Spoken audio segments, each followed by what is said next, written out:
सो कुछ खास अरज लगा के आइला बड़ा तर करब सो कुछ खास अरज लगा के काली माई के मनाई बहु करुणा के बलि चढ़ा के काली माई के मनाई बहु करुणा के बलि चढ़ा के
जाके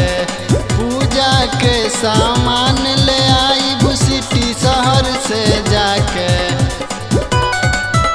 त काली माई के मनाई वो करुणा के बलि चढ़ा के त काली माई के मनाई वो करुणा के बलि चढ़ा के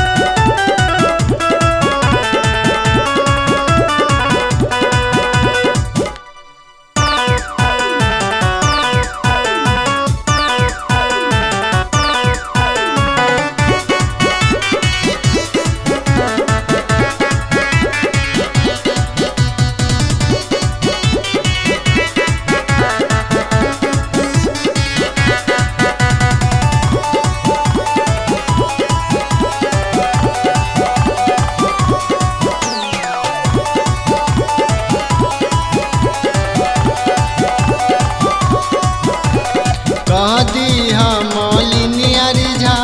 माई के गीतिया गा के गैया के घियुआ गौरव ले आई है अहिरू के घर जाके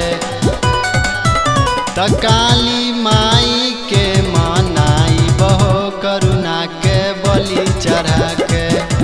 काली माई मनाई बहु करुणा के बलि चढ़ा के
मनाई दीपकवा भौजी पूरा साउंड बढ़ा के करी है चमत्कार जई है सनिया के चमका के त काली माई के मनाई बहु करुणा के बलि चढ़ा के काली माई